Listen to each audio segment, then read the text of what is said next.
Inilah sosok Satrio Wibowo, Direktur PT Energi Kita Indonesia.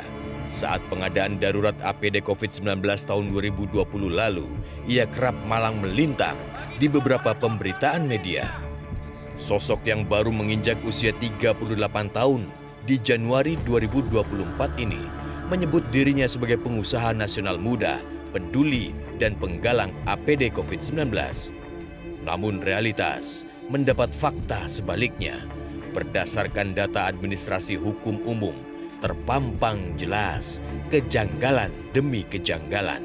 Faktanya, nama Satrio baru tercatat di struktur PT EKI sejak 30 Maret 2020 dengan memiliki saham 2.400 lembar senilai 2,4 miliar rupiah.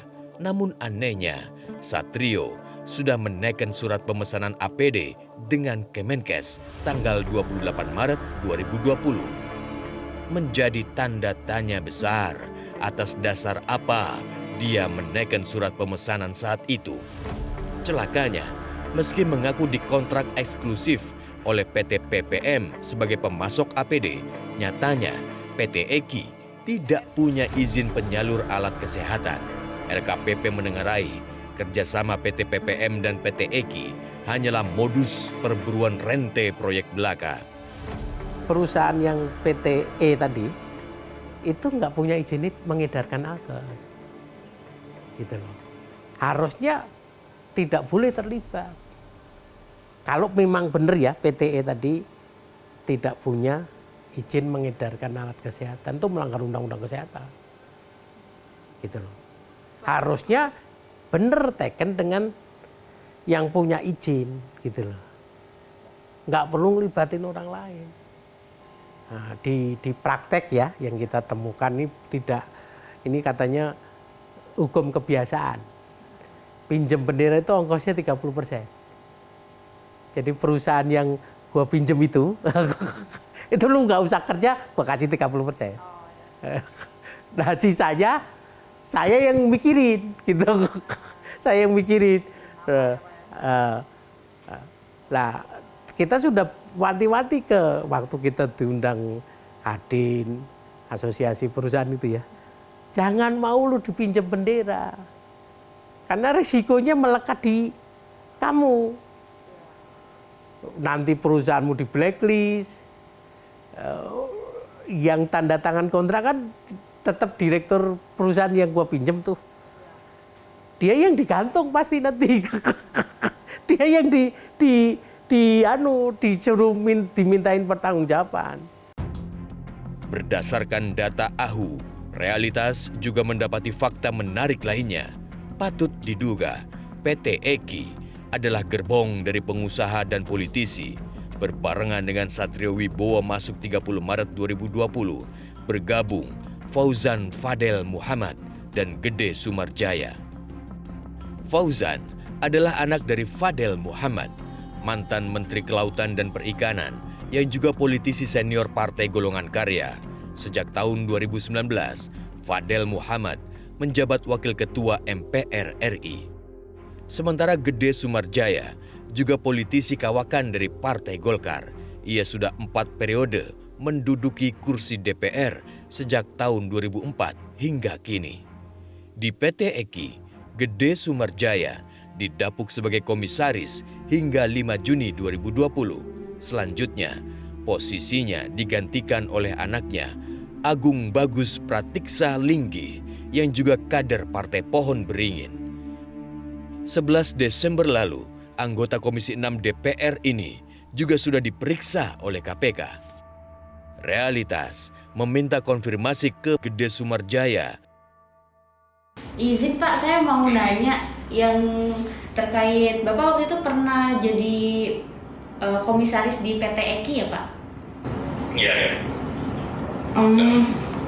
Iya, itu waktu Bapak berarti pas pengadaan alat kesehatan tahap 2 yang 5 juta set APD itu, apakah Bapak masih menjadi komisaris di sana Pak? Saya nggak tahu itu pada pengadaan itu Pak. Saya sudah sampaikan semuanya Pak.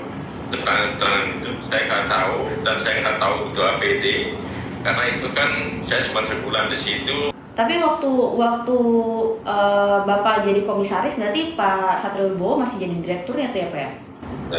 Ya, saya nggak tahu persis semuanya jadi tentang bisnis itu. Dengar aja saya baru. Berarti Bapak emang nggak berhubungan dengan Satrio Wibowo juga terkait hal itu juga Bapak nggak berhubungan gitu ya Pak? Nggak ada berhubungan. Nggak ada berhubungan. Nama lain yang juga cukup menarik perhatian adalah Jody Imam Prasojo. Jody memiliki saham senilai 1,2 miliar rupiah sejak 18 Agustus 2020 hingga 15 April 2021. Jody adalah anak mantan Menteri Kesehatan, Siti Fadila Supari. Bisa dilihat di belakang saya, ini merupakan jalan lurus yang mana jika kita melihat langsung ke plang yang ada di samping warung tersebut, itu adalah jalan masuk menuju kompleks perumahan Jalan Siaga Residence C3 Pejaten Jakarta Selatan yang merupakan rumah milik Jody Imam Prasojo yang ditinggalinnya seorang diri. Kami tidak diterima untuk melakukan peliputan ataupun mengkonfirmasi secara langsung oleh Jody Imam Prasojo. Ketika kami bertemu dengan satpam yang ada di sekitar perumahan kompleks Jalan Siaga Residence ini, kami juga tidak diperkenankan untuk melihat rumah Jody secara langsung lantaran tidak mendapatkan izin dari Jody Imam Prasojo yang memang tidak ingin dirinya itu dilakukan peliputan ataupun rumahnya itu didatangi oleh wartawan. Inilah sosok Fauzan Fadel Muhammad, Satrio Wibowo, Kun Wardana, dan Farizan Fajari Wardana.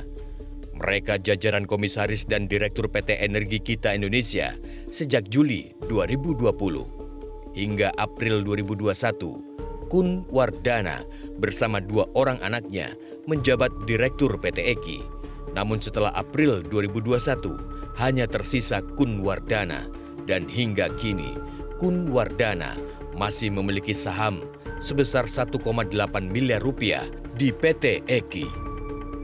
Realitas sudah berusaha menemui Kun Wardana di rumah tinggalnya di Kuningan, Jakarta Selatan.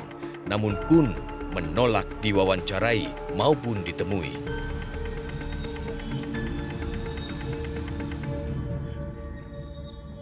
Terhitung sejak 30 Maret 2020 hingga 25 Oktober 2022, struktur organisasi PT EKI terus berganti-ganti hingga 11 kali.